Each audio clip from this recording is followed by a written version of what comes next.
joy is not something you manufacture from within. It's something that God gives you and that you receive from God. And I know you may think I'm crazy.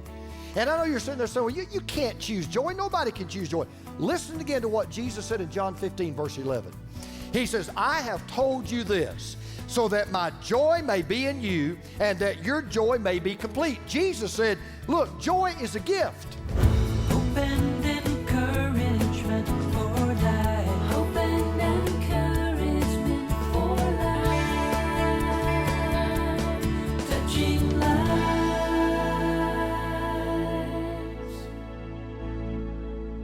Jesus is talking to his disciples, and he says, he's about to come to the end of his ministry, and he says, you know all this stuff I've been telling you? You remember the Sermon on the Mount?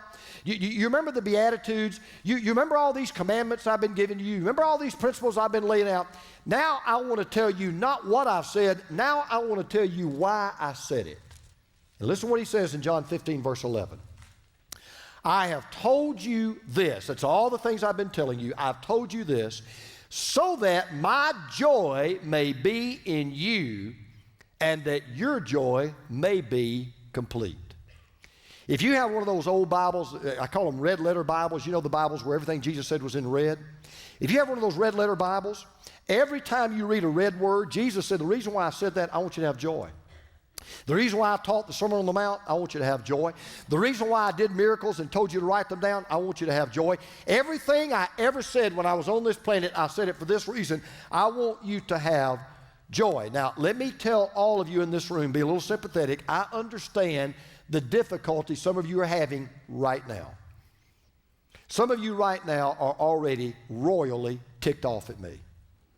Because you're sitting there saying something like this. You're telling me to be joyful, and you don't even know who I'm married to. You're telling me to be joyful, and I hadn't had a paycheck in a year. You're telling me to be joyful, and I'm in the midst of a ferocious battle with cancer. You're telling me to be joyful, and you don't even have a clue of what I'm going through in my life. Well, let me lower your blood pressure just a little bit. I understand that for some of you right now, life's not really going too well. And I understand for some of you in this room that things really aren't working out for you the way you thought they might be at this stage of your life. And you may be resenting the fact that I'm calling on you to be joyful. And so let me just kind of make everybody feel better by making everybody feel bad. The question is not, are you going to have bad days? We all have bad days. Bad weeks, bad months, bad years, get bad news. That is not the question. The question is, when you do, how are you going to respond? How are you going to handle it? Now, the Lord's half-brother James gave this piece of advice. You think I've already got you riled up. Listen to what he said. He said, consider it pure joy, my brothers and sisters, whenever you face trials of many kinds. Now, how about that? You know, he would say, you know what the world would say, consider it bad luck when you encounter all kinds of trials. James says, oh no. When the bad news comes, when the bad days hit, consider it pure joy. You say, how on earth could any whack job say that? How can anybody expect that? How can anybody command that? Now, I want you to understand before I really get into this message, some of you have already confused what I'm talking about because you think I'm talking about one thing and I'm talking about something else. I am not talking about happiness. I'm talking about joy. Big difference between happiness and joy. Being full of joy and being happy are not the same thing. Big differences. For example, happiness is external. Joy is internal. Happiness is based on chance. If something good happens, I'm happy. If something bad happens, I'm unhappy. No, joy is based on choice. Happiness depends upon circumstances. Joy depends upon Christ. Now, the question is, and I want to answer this morning, okay, how do you become joyful?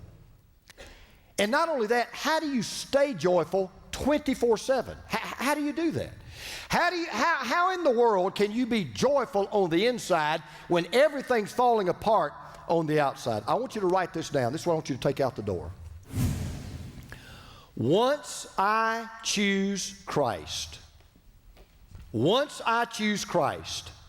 I can always choose joy. Once I choose Christ, I can always choose joy. You say, how do you do that? Well, in John's Gospel, we're going to learn because Jesus tells us how we can be joyful and what joy will look like when we are. Now, if you're one of these people, and I hope you fall in this category, if you say, you know what, I'm going to make up my mind today. I would rather go through life joyful than miserable. Now, I'll be honest with you, some of you are not there. Some of you get great joy out of being miserable. And some of you get great joy out of making other people miserable with you. But maybe you're here this morning and you say, you know what? I really would rather go through life joyful than miserable. I would really rather go through life with a smile on my heart than a frown on my face. Then Jesus said, here's what you need to do. 3 simple things. And they're difficult, but they're really not hard. First thing Jesus said you got to do is you got to decide to be joyful. Now, in John chapter 16, let me give you the background of these verses. John 16, verse 16, we're going to read 4 verses. Jesus is about to go to the cross. The disciples don't know this yet. He keeps telling them, but they don't really get it. But he's about to go to the cross, and even though the disciples didn't know it, he's really trying to get them ready for an event that he knows is going to suck all the joy out of their life. Now, here's how he sets it up. John 16, verse 16. He said, in a little while, you'll see me no more, and then after a little while, you'll see me. Some of his disciples said to one another, what does he mean by saying in a little while you will see me no more, and then after a little while you'll see me, and because I'm going to the Father? They kept asking, what does he mean by a little while? We don't understand what he's saying. Jesus saw that they wanted to ask him about this, so he said to them, are you asking one another what I meant when I said a little while you'll see me no more, and then after a little while you'll see me? He says, very truly, I tell you, you will weep and mourn while the world rejoices. You will grieve, but your grief will turn to joy. Now, Jesus was obviously talking about 2 different events. He was talking about the crucifixion, and he was talking about the resurrection. But the first thing he said was, he said, let me talk about my death. In a little while, you're not going to see me. What he meant by that is, in just a little while, I'm going to die. And when I do, for the first time, something's going to happen that hasn't happened to you in 3 years. You're going to be completely without me. I'm not going to be there to hold your hand. I'm not going to be there to pull your boat out of the storm. I'm not going to be there to feed your hungry people. I'm not going to be there to raise your kids from the dead. I'm not going to be there to heal your fever. You're not going to have me for 3 solid days. It's going to seem like 3 years, but I am not going to be with you because the unthinkable is going to happen. Because you have to understand, Jesus, if you remember in the Gospels, more than one time, he keeps trying to get the disciples to understand, I'm going to die. And if you remember, Peter was the ringleader, and he kept saying to him, no, you're not. Because messiahs don't die, and we believe you're the Messiah. Sons of God don't die, and we believe you are the Son of God. So, sorry, you got it wrong. That's not going to happen. But Jesus teaches us that nobody, not even the Son of God, is immune to sorrow and suffering. Bad things happen to good people, and terrible things happen to God's people. It just does. Then Jesus tells us, though, joy overcomes sorrow. Look what he says again in verse 20. Very truly I tell you, you will weep, and you will mourn while the world rejoices. You will grieve, but your grief will turn to joy. Now, that's an amazing statement. Jesus said, look, there are going to be times in your life, even if you decide to love God and follow God and serve God and worship God, there are going to be times you're going to be bawling your eyes out while the world's laughing their eyes out. There's going to be times when you can't stop the tears from flowing while the world can't stop themselves from laughing. But even in the midst of your grief, I'm going to make a promise to you, your grief will turn to joy. And here's what Jesus was saying was this. You can decide to be joyful even in the midst of deep sorrow. Even in the most trying, difficult time of your life, you can decide in God and through God, I am going to be joyful. Now you say, Pastor, that's what I just don't believe. I don't buy it. I don't get that. Then Jesus proves how it can happen. Look what he says in verse 21. A woman giving birth to a child has pain because her time has come. But when her baby is born, she forgets the anguish because of her joy that a child is born into this world. Now, I've had the privilege, and I hope a lot of you had, but I had the privilege all 3 times of being in the delivery room when my 3 sons were born. And quite frankly, I can tell you that for my wife, it was a very painful experience. Didn't hurt me. Even though the pain was excruciating and sometimes the labor was a little bit difficult, something happened every single time. Whenever the doctor brought that little boy, James first, then Jonathan, then Joshua, whenever that doctor brought that little boy out of that womb, you know what happened to her? All the pain she forgot about. And what happened was the joy overcame the sorrow. And what Jesus was saying was there's only one way you can maintain joy in your life when those tough, hard, gut-wrenching times come into your life. And that's when you make up your mind in the middle of that trouble, I am not going to focus on the trouble. I'm going to focus on God. I'm not going to keep my eye on what's happening to me. I'm going to keep my eye on who is over what is happening to me. Because let me tell you something. There are all kinds of joy stealers out there. I got news for you. All kinds of. I'll just give you three. And some of you are fighting these right now. One joy stealer is undeserved guilt. That sneaky thief will slide into your thoughts and mind, and you'll just be right along in the car, and all of a sudden you'll remember something you did you should have done as a kid or a teenager back when you were in college, and all of a sudden these just waves of guilt will just wash over you. Before you know it, your joy's gone. Another joy is uncertain consequences. You got this fear. You're in a circumstance right now, and you're wondering, how am I going to get out of this? How am I going to solve this problem? How am I going to pay this bill? And I mean, the pressure of the moment right now is just excruciating, and all of a sudden your joy's gone. And another joy stealer is an undetermined future. You're anxious over what might happen tomorrow. Hey, the doctor's going to get my blood work back tomorrow. Will it be good or will it be bad? Is there a spot on the X-ray or not a spot on the X-ray? Am I going to hear from my doctor tomorrow? Or am I going to lose my job? I've heard they may have a layoff. And you got all kinds, and they rob your joy. And I want you to tell you, I want to listen. When you're in that situation in your life, and one of those things are stealing your joy, the guilt, or the present, the past, the present, the future, I want you to remember this. You remember that your past has already been forgiven by a merciful God. And you remember that your present is already being controlled by a sovereign God. And you remember that your future has been guaranteed by a loving God. And when you remember all three of those things, then you can say to yourself, man, I can be joyful even in the midst of all this. There's a great verse in Hebrews, and you probably hadn't read it in a long time or probably have never memorized it. It'd be a great verse to memorize. But there's a great verse in Hebrews that talks about when Jesus was about to go to the cross. And in Hebrews chapter 12, verse 2, now he's about to face the greatest pain, greatest suffering anybody's ever experienced. And in Hebrews 12, 2, listen to what we read. Fixing our eyes on Jesus, the pioneer and perfecter of our faith, for the joy set before him. What's this? He endured the cross, scorning its shame, and sat down at the right hand of the throne of God. Now, I want to ask you a question. How could Jesus endure the pain and the suffering and the heartache of being completely, totally separated from God that he had known for all eternity? How could he do that with joy? Because he focused on the joy of knowing that as a result of his death, my Father's going to be glorified, my people are going to be redeemed, sins are going to be forgiven, and this world is going to be made right. Sorrow is like cold air. And when sorrow and suffering and heartache and pain comes into your life, if you've really made up your mind in that moment, I'm going to focus on God, the cold air of sorrow will kick on the furnace of joy in your heart. It will just happen. And what will happen is people will see in your life that even though you're going through this incredibly difficult time, you've got this unshakable confidence in God's purpose and God's power and God's presence and God's providence, even in the midst of your suffering. So you can make up your mind sitting in that chair right now. You know what? I'm going to decide today. I'm going to be joyful. And Jesus said, if you'll take the first step, you'll automatically then want to take the second step, and that is, you've got a desire to be joyful. Now, I want to prove to you how you can do this, because you may be sitting there and saying, well, you just can't desire it. Well, sure you can. I'll prove it to you. Some of you are going to go out to eat today after church. You're going to go to a restaurant. When you go to a restaurant, the food, I can tell you what food you're going to order. You're going to order food you enjoy.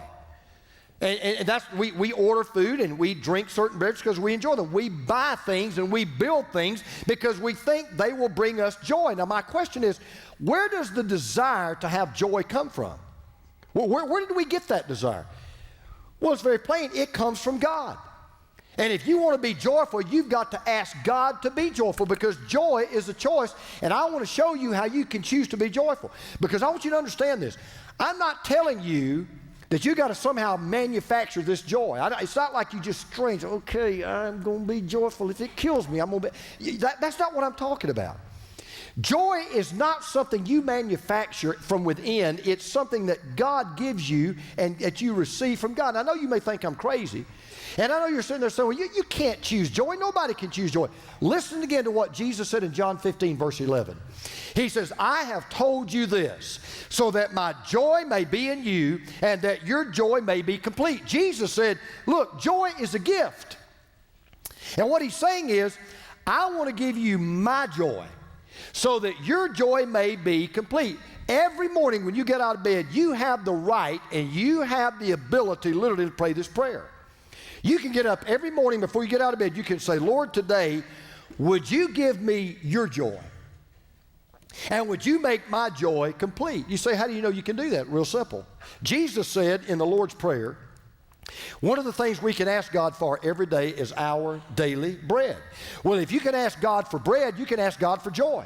And every morning when you get up, if you want to, you can say, God, today I am specifically asking you to give me your joy. Now, let me tell you the hard truth, okay? And some of you sour pussies out there just need to hear what I'm going to tell you. And you know who you are.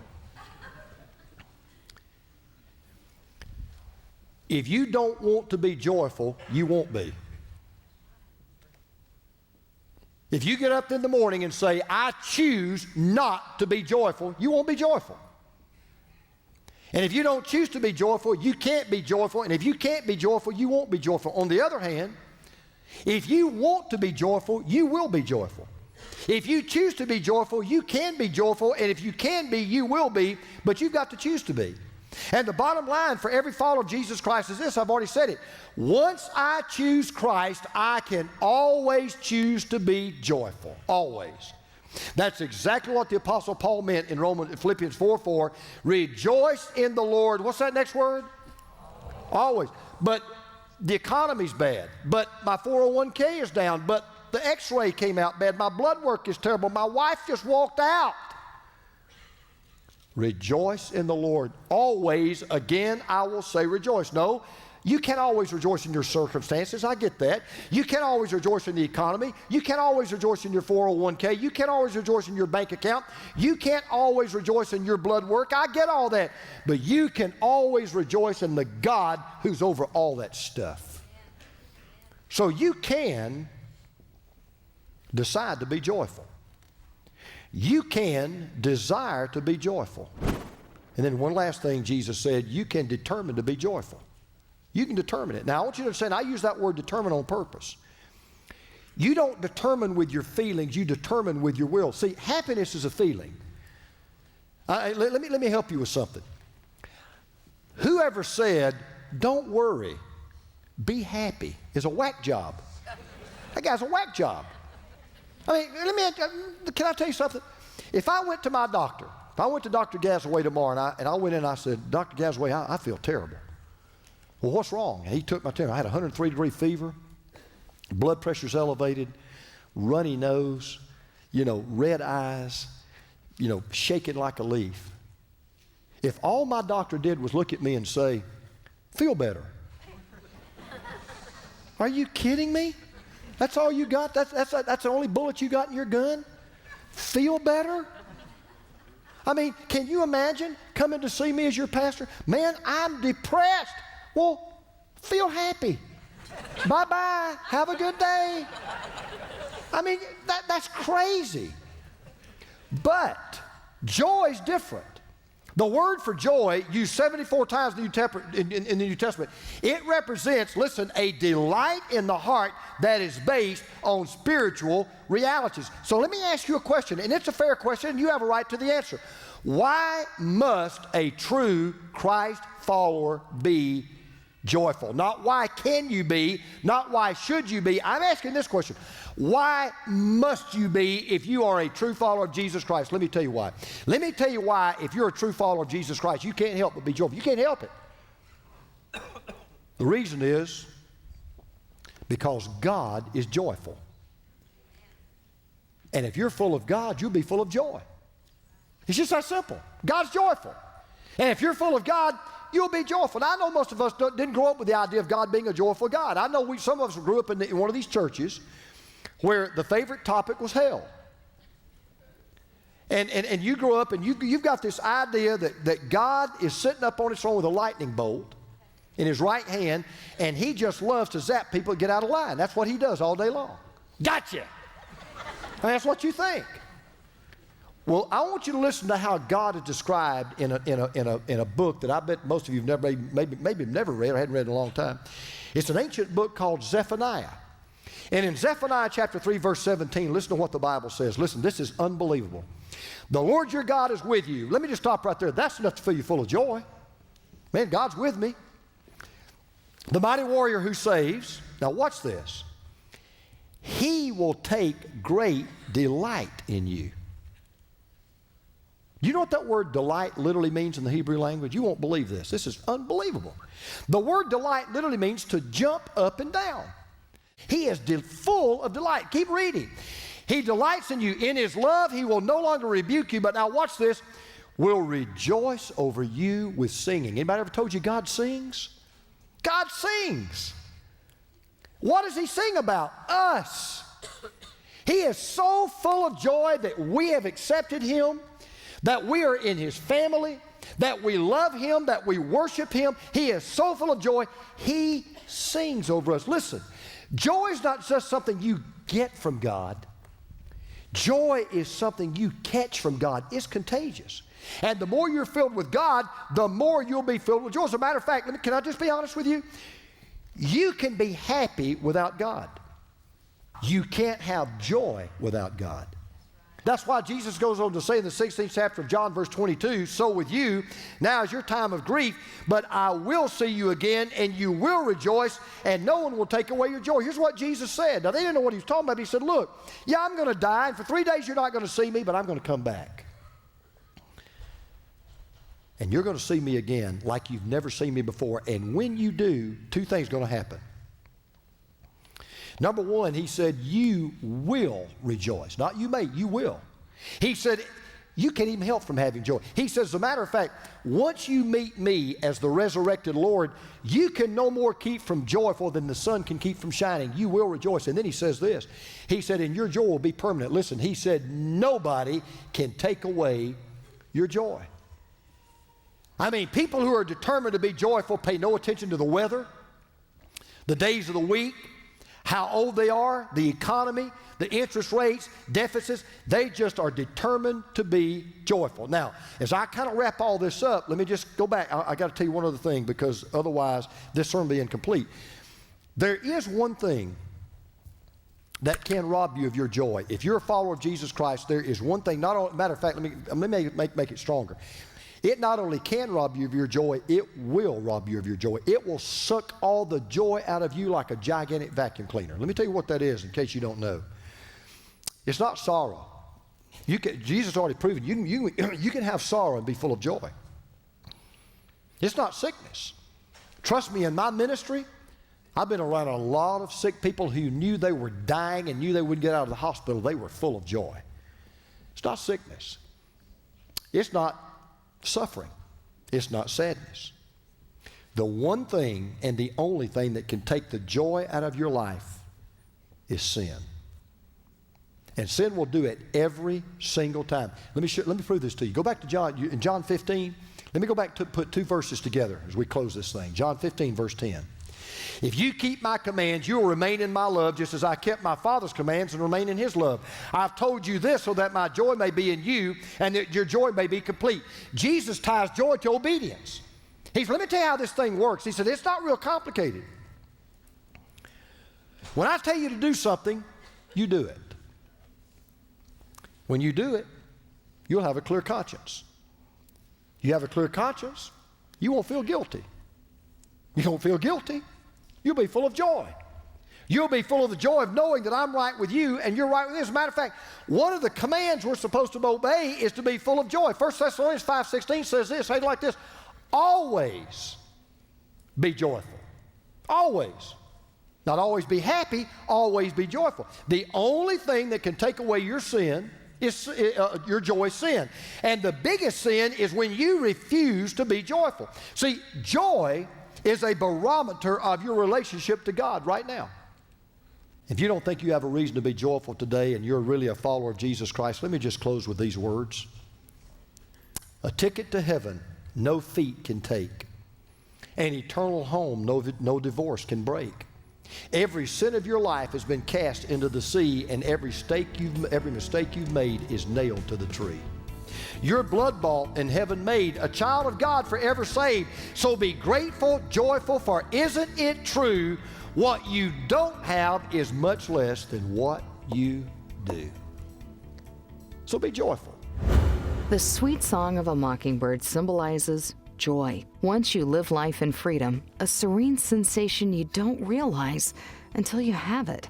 And once you have it, you don't want to lose it. Need help? Call us at 800-413-1131. Let God put His song in your heart. Tasty. Tasty. Flavorful. Having a good taste. Tasty. Living the fruit of the Spirit. Dr. Merritt's sermon series, Tasty. 9 flavorful messages to help you succeed in love, joy, peace, patience, kindness, faithfulness, gentleness, and self-control. Get this remarkable series at a remarkable price. 9 CDs for $40 or 9 DVDs for just $55 at touchinglives.org. Or call 1-800-413-1131. Now, a look at the next Touching Lives. You don't have to die to rest in peace. You can rest in peace even when life is at its most difficult. By the way, the reason why Jesus Christ died on the cross was not just so we could be forgiven of our sins, but also so we could have peace in this life, and not just any peace, but peace with God. The Bible says peace is not the absence of difficulties. Peace is the presence of God. The ministry of Touching Lives exists to minister the gospel to all who will listen, to reach those who are not yet reached. And it's because of the joy of those who support us prayerfully and financially that this ministry is possible. Thanks to you, we continue to share the joy.